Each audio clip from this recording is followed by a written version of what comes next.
Press conference রুমে ঢুকেই জামাল ভুঁইয়ার চক্ষু চড়ক গাছ।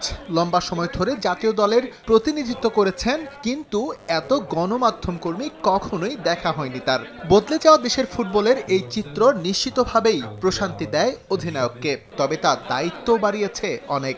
আমি প্রথমে দেখছি এত জার্নালিস্ট, তো আমার খুব ভালো লাগছে।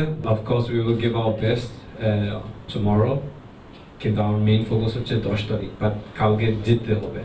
সংবাদ সম্মেলন সংক্ষিপ্ত করে জামালকে নিয়ে দ্রুতই অনুশীলনে যোগ দিয়েছেন হাভিয়ের কাবরেরা। ভুটানের বিপক্ষে মাঠে নামার আগে মাত্র একটা ট্রেনিং সেশন, এর মাঝেই সেট করে ফেলতে হবে টিম কম্বিনেশন। হামজাকে তিনি খেলাবেন শুরুর একাদশেই, তবে ফাহমেদুলকে আরও একটু পরখ করে নিতে চান। Normal conditions, I think you will be able to see Fahmedul tomorrow for some time.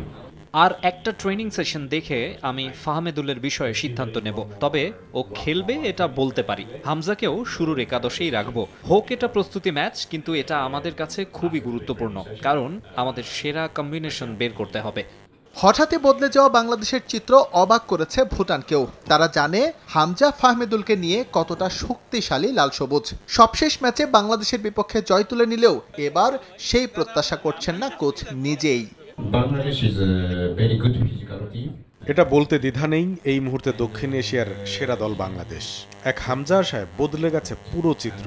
আমরা জানি কতটা কঠিন ম্যাচ অপেক্ষা করছে আমাদের জন্য, তবে আমরা চেষ্টা করব ভালো খেলার। গুরুত্বের বিচারে ভুটানের বিপক্ষে বাংলাদেশের এই ম্যাচটা আহামরি কিছু না, তবে ফুটবলের যেই জাগরণ তৈরি হয়েছে সেটা ধরে রাখতে জয়টা খুবই গুরুত্বপূর্ণ। বদলে যাওয়া লাল সবুজ ফুটবল এখন সোনালী রোদ্দুরের হাতছানি, যার শুরুটা হোক লম্বা সময় সংস্কারের পর নতুন রূপ পাওয়া এই জাতীয় স্টেডিয়াম থেকেই। এস এম ইকবাল, সময় সংবাদ, ঢাকা।